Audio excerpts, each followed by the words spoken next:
Louvado e engrandecido seja o nosso Senhor e Salvador Jesus Cristo. Amém. Abram as suas Bíblias no Evangelho segundo São Lucas, no capítulo 15. Vamos ler o que diz a palavra do Senhor. A palavra santifica, a palavra produz fé em nossos corações. E chegavam-se a ele, a Jesus, todos os publicanos e pecadores para o ouvir. E os fariseus e os escribas murmuravam, dizendo: este recebe pecadores e come com eles. E então Jesus lhes propôs esta parábola, dizendo: que homem dentre vós, tendo 100 ovelhas, e perdendo uma delas, não deixa no deserto as 99 e não vai após a perdida até que venha a achá-la? E achando-a, a põe sobre seus ombros com alegria. E chegando a casa, convoca os amigos e vizinhos, dizendo-lhes: alegrai-vos comigo, porque já achei a minha ovelha perdida. Digo-vos que assim haverá alegria no céu por um pecador que se arrepende, mais do que por 99 justos que não necessitam de arrependimento. Amém, querido? E ele finaliza a parábola no versículo 10, dizendo: assim vos digo que há alegria diante dos anjos de Deus por um pecador que se arrepende. Meus amados, nós éramos essa ovelha perdida. Eu era uma ovelha perdida, desgarrada do rebanho do Senhor. E o Senhor me achou. O Senhor teve misericórdia de mim e de vocês. Aqui ele fala de pecadores, todo pecador que ainda não encontrou o caminho do Senhor é como uma ovelha perdida. Mas Jesus veio para buscar os que estavam perdidos. Aleluia. E Jesus nos buscou. E Jesus nos trouxe. E Jesus nos deu a luz de que necessitávamos para podermos estar no caminho da luz, para podermos assegurar a nossa salvação. Meus amados, mais ou menos no ano de 1977, eu estava lá no Maranhão, no interior, e comecei a ouvir uma pregação evangélica impactante, cristocêntrica, falando da cruz de Cristo, a mensagem da cruz, de um pregador internacional, eu não me lembro o nome. Eu comecei a me elevar, a me enderecer. Essa palavra começou a me inundar a tal ponto que no final da sua pregação ele disse: olha, você que está ouvindo essa palavra, que ouviu essa mensagem, agora entregue a sua vida ao seu Senhor e faça a seguinte oração. E assim eu fiz. Entreguei a minha vida ao Senhor. Só eu, o raio, o Senhor da glória que estava comigo ali, eu entreguei a minha vida ao Senhor Jesus há 33 anos. Depois, uma semana depois, talvez, os espinhos da vida, os cuidados com a vida, afogaram essa semente que eu havia guardado com a alegria do meu coração. Eu me esqueci completamente. A semente feneceu porque não deu frutos, porque não germinou, não foi avante, e eu continuei como ovelha desgarrada. Mas a grande alegria é que Deus não se esqueceu da minha entrega com entusiasmo, entrega com alegria. Deus não se esqueceu de mim. Eu me esqueci completamente dele, da sua palavra. Mas ele não se esqueceu. E aconteceu que os terremotos começaram a surgir na minha vida. Porque Deus repreende e castiga aquele a quem ama.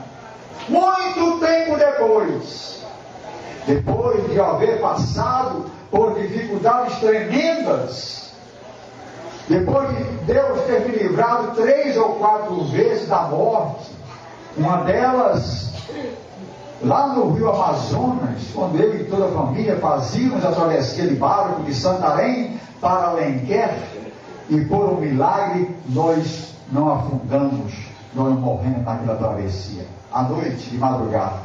Pois bem, apesar disso, eu não dava ouvidos à glória de Deus, não recebia isso como prova, não recebia isso como chamamento para que eu descesse do meu pedestal, do meu orgulho e da minha arrogância.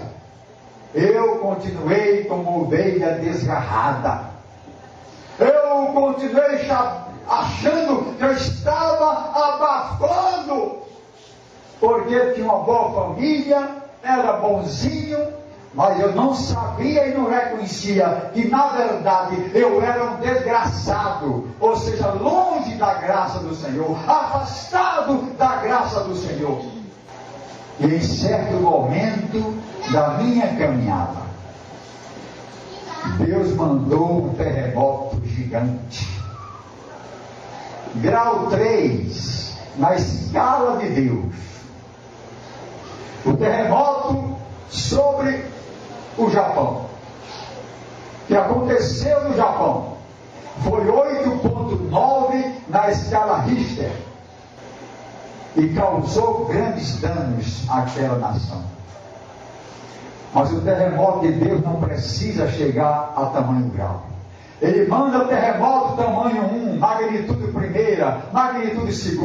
Esse meu terremoto foi de intensidade, o terremoto das minhas estruturas espirituais, que abalou meu físico, abalou corpo, alma e espírito, dizendo: eu quero ver agora, Ayrton, se você não se rende, se você não desce desse pedestal e não dá ouvidos ao meu chamado e à minha voz.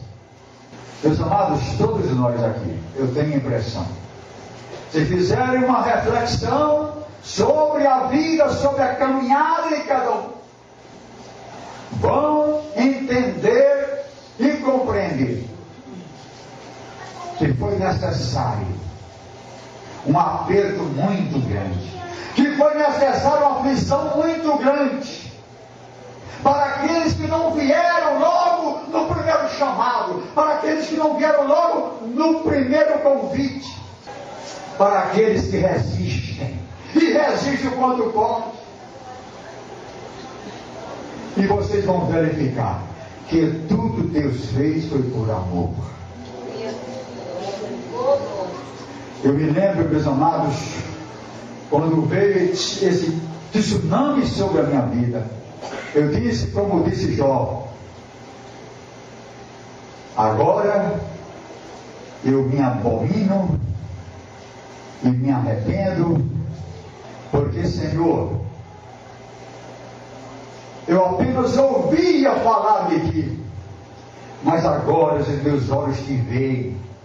Somente depois da tormenta, somente depois de grande castigo, de grande prova, que vem sobre nós, como bem disse aqui o hino, que falou sobre prova, falou sobre fogo.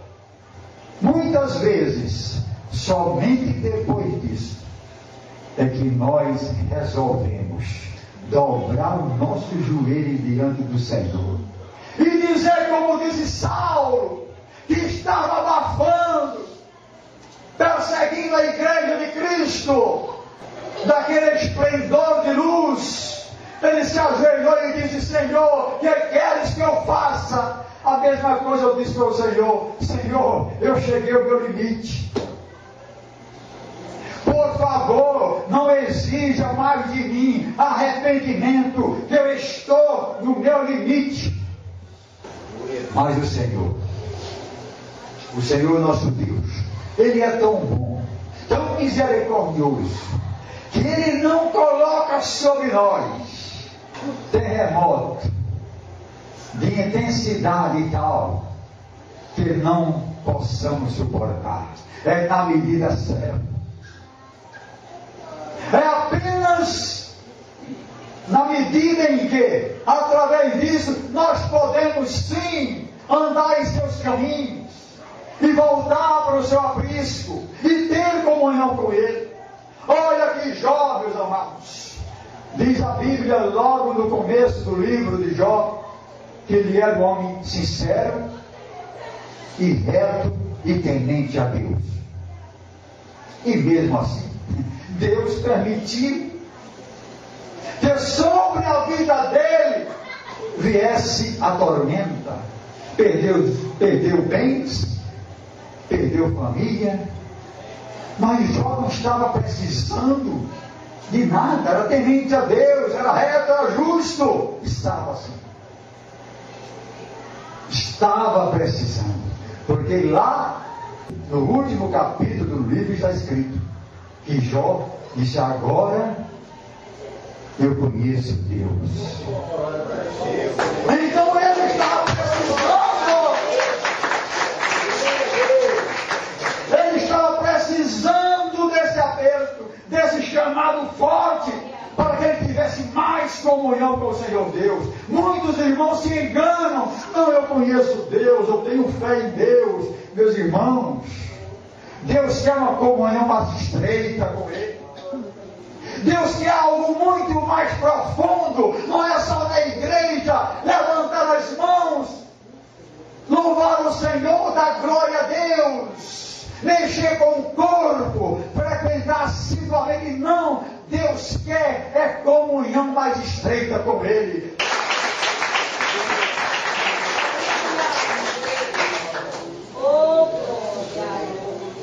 Deus quer conversar com você como filho, e quer que você converse com Ele como pai. Eu sei, meus amados, o que foi descer a casa do oleiro. Deus, por amor a mim, me amassou, pegou como massa bruta, barro bruto, levou para a solaria e fez de acordo com a sua soberana vontade. Eu passei na moenda de Deus, eu passei no moinho de Deus, eu fui triturado, e Deus sabia disso. Só desse jeito, só mediante esse caminho, é que eu pude descer do alto onde eu estava. Me senti uma pessoa muito importante, e eu disse: eu não preciso desse Jesus dos crentes para nada. Por quê? Eu tenho dinheiro para comprar os remédios, eu tenho plano de saúde. Para que serve esse Deus? Eu não vejo serventia nenhuma em minha vida. Eu estou com saúde, família alegre, saudável. Para que me render a esse Jesus? Para que ler esta Bíblia? Vou perder tempo com isso, não. Eu quero os forrós da vida, eu quero os carnavais da vida.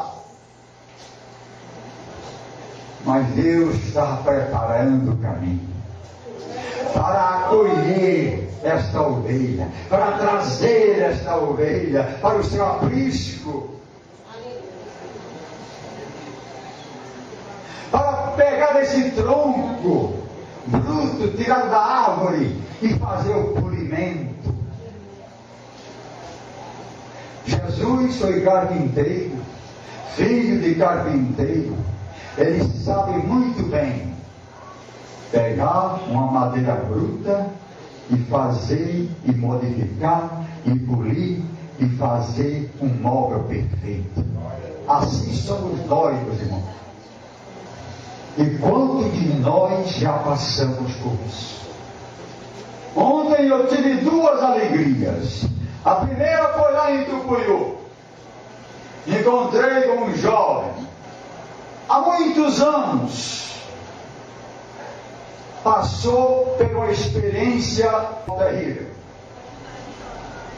Já contei nesta igreja, vou recontar. Chegou ali do Puiú, estava vendo o culto, e ele passou pela porta, e ele tentou entrar, e o diabo não deixou ele entrar. Foi para casa, ficou possesso na sua casa. Depois do culto, eu e minha esposa, mais um diácono, fomos chamados para resolver aquela situação. Ele estava no fundo de uma rede, todo mundo segurando fortemente, porque era valente, o diabo que estava nele era valente, mas ali estava o mais valente de todos, o Rei dos Reis, Senhor dos Senhores, o nosso libertador, e ele foi liberto. Aleluia. Eu me encontrei com ele 10 anos depois, talvez, de paletó, gravata, louvando ao Senhor.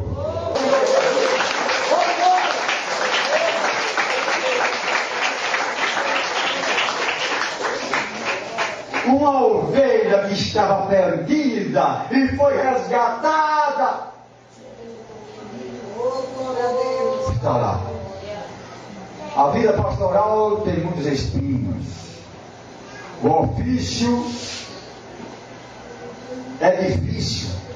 Às vezes, temos que lutar muito, mas essas pequenas coisas nos incentivam a continuar a caminhar. Aí quando eu cheguei aqui, já 9:30 para 10 horas, estava uma irmã, filha na fé. Ela me chama de Pai Abraão. E eu me alegro muito quando me encontro com ela. E ela também se alegra. O marido dela aceitou Jesus.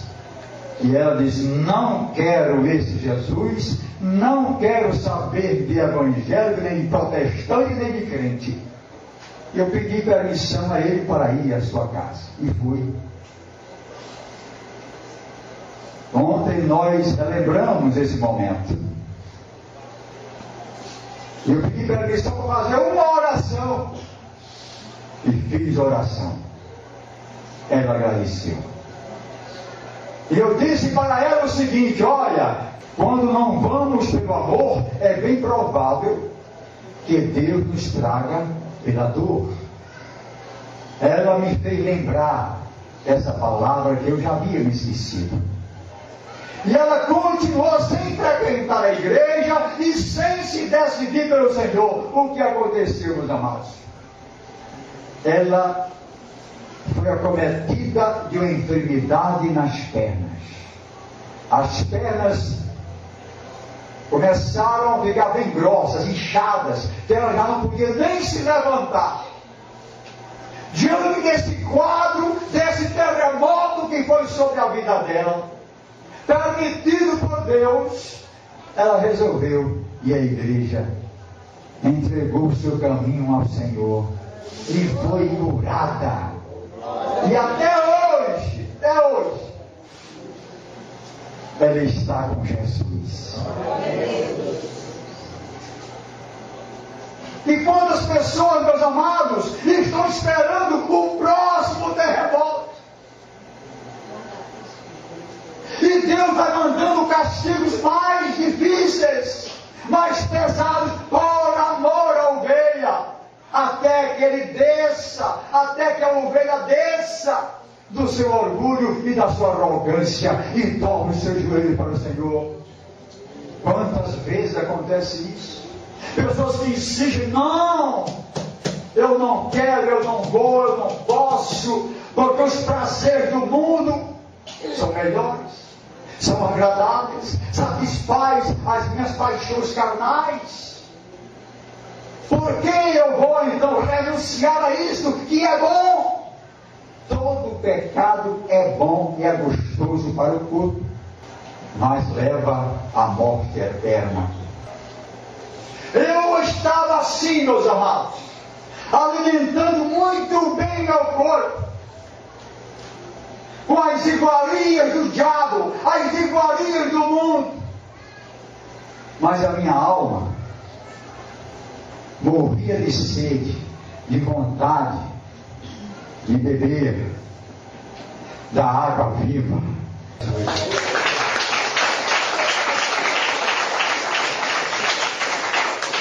Minha alma estava com sede e eu não sabia, porque as palavras espirituais não me tocavam.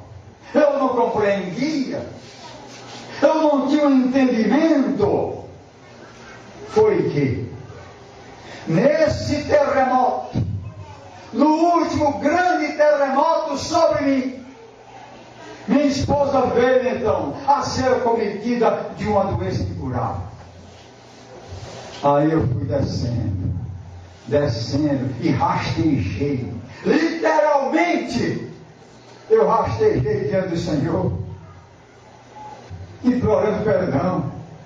Eu disse: como é que eu passei tanto tempo da minha vida com os olhos na lama e nunca levantar meus olhos para pelo menos conhecer as coisas que estão lá de cima? Como é que eu passei tanto tempo nesse sofrer, achando que era prazer, mas era um grande sofrimento?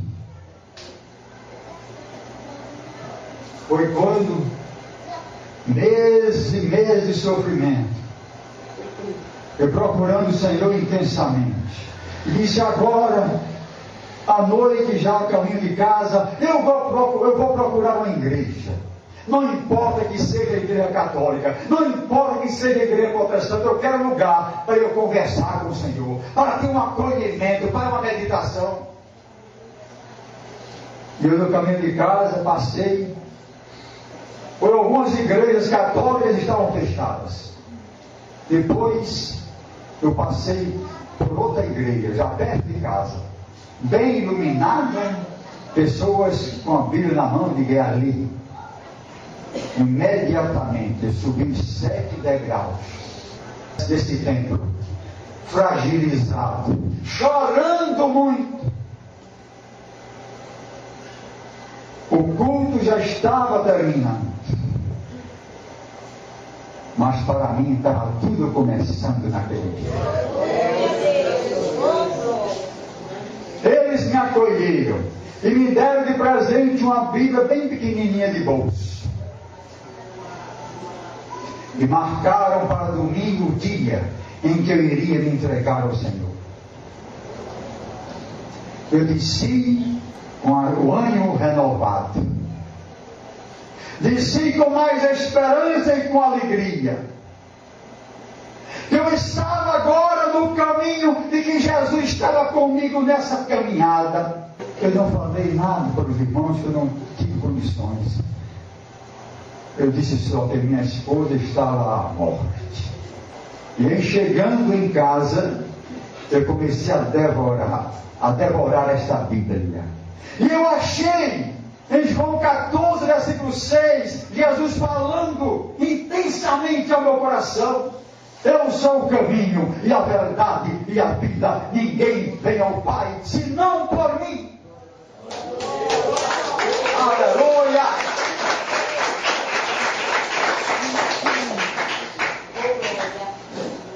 Eu recebi naquele momento algo estranho no meu coração. Me lembro como se fosse hoje. E a vontade que eu tive foi sair por aí. Sair pela porta, rua fora, para dizer às pessoas que eu havia encontrado uma pepita de ouro. Eu havia me encontrado e havia encontrado a verdade absoluta. Porque eu meditava no seguinte: até hoje eu não ouvi nenhum homem na face da terra, os maiores sábios, os maiores estudiosos, os gurus, os líderes, nada que tivesse feito uma afirmação tão eloquente, tão grandiosa e tão verdadeira que tocasse o meu coração. E eu, quando li, me lembro como fosse hoje. Minha esposa estava ao lado, eu na cama, ela na rede ao lado. E eu disse para ela, ao chegar eu disse: aceitei Jesus como meu Senhor e meu Salvador. E disse: encontrei a palavra que eu estava esperando. Eu procurei a verdade em outros caminhos, meus irmãos. Em outros caminhos eu procurei a verdade. algo que me ensinasse de onde eu vim, quem eu sou e para onde eu vou. Jesus, em poucas palavras, me respondeu: daí, Ayrton, o que você procura intensamente na sua vida, daí o que você está buscando. Aí eu dizia para o Senhor: Senhor, mas eu quero ir em lugar dela, não faça isso. Dizia com sinceridade do meu coração: tira-me agora, Senhor, agora nesse momento, Senhor. Tu és todo poderoso. Sou eu que sou o crápula, eu que sou o adúltero, eu que sou o mentiroso. Mas o Senhor nem respondia, como se dissesse, como disse para Paulo: a minha graça te basta. Como se dissesse: não, você vai entrar agora na minha varilha e você vai ser transformado, porque eu quero você como instrumento para pregar a minha verdade. E eu soube o que é caminhar nesse deserto. Eu soube o que é passar, ser triturado na moenda de Deus. Quando nós recebemos essas provações como castigo, disciplina de Deus, essas provações se transformam em bênçãos.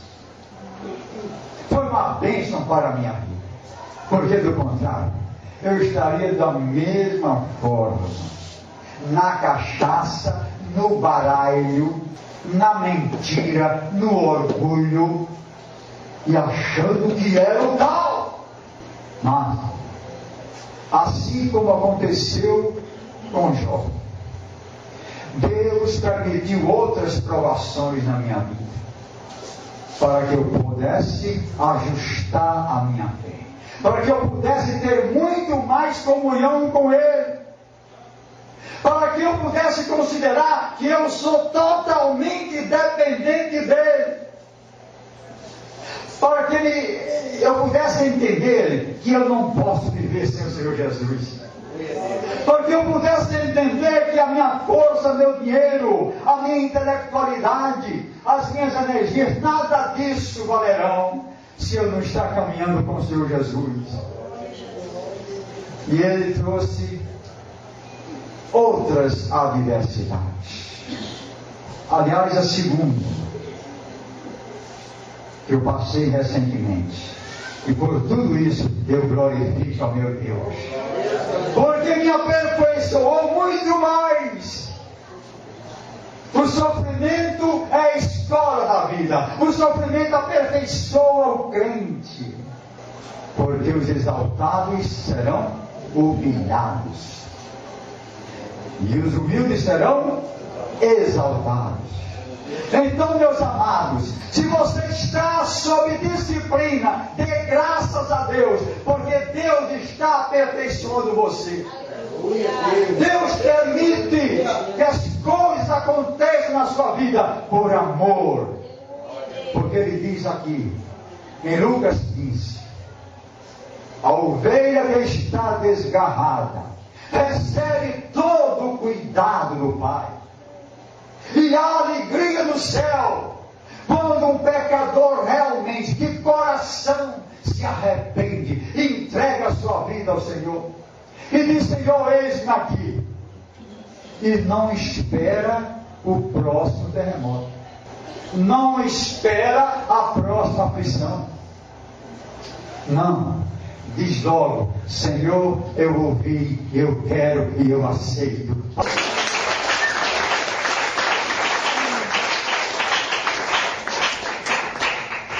Por isso o hino diz: de todas as provas que eu já passei, né?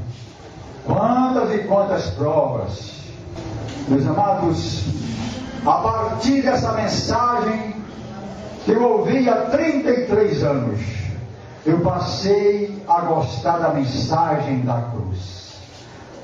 Uma mensagem que me eleva, me emociona e me faz ficar mais perto do Senhor e entender melhor melhor o que foi a cruz e o que é a cruz para nós. Essa cruz que era emblema de vergonha e dor, como diz o hino, mensagem da cruz. Essa cruz onde Jesus teve a vitória. Eu me alegro na mensagem da cruz, porque dela vem graça e luz. Levarei esta mensagem e esta palavra, e estarei sempre proclamando, até que eu possa trocar essa cruz por uma coroa. Aleluia. Então, Deus amado, glorificado e exaltado seja o nosso Senhor e Salvador Jesus Cristo. Dito isto, eu quero perguntar aqui para vocês, para os que ainda não fizeram essa entrega, eu quero perguntar: vocês querem ou não querem uma reconciliação sincera com o seu Senhor? Querem viver só na periferia, não ouvir dizer? Ou querem dizer nesta noite: Senhor, o meu coração agora se abre para Ti, e eu quero entregar a minha vida a Ti. Não vou precisar e não vou esperar, Senhor, pelo seu castigo. Eu vou agora pelo amor, porque Tu és amor, Senhor. Se você quiser entregar a sua vida, fazer uma reconciliação com o seu Deus, vem agora aqui à frente, sem vergonha nenhuma. Venha entregar agora a sua vida e dizer: Senhor, eu quero, Senhor. Eu aceito o seu plano de salvação. Eu aceito a sua proposta. Eu aceito essa palavra na minha vida. Eu me entrego a Ti, Senhor. Totalmente a Ti, Senhor. Venha agora aqui à frente em nome do Senhor Jesus. Venha fazer a entrega. Você que está precisando de reconciliação, se reconciliar com o seu Deus, entregue alma, corpo e espírito ao Senhor, porque nós somos carentes e das suas misericórdias. Ele disse: ninguém vai ao Pai, ninguém vai ao céu, ninguém recebe salvação se não vier através de mim. Muito obrigado, Senhor, em nome de Jesus.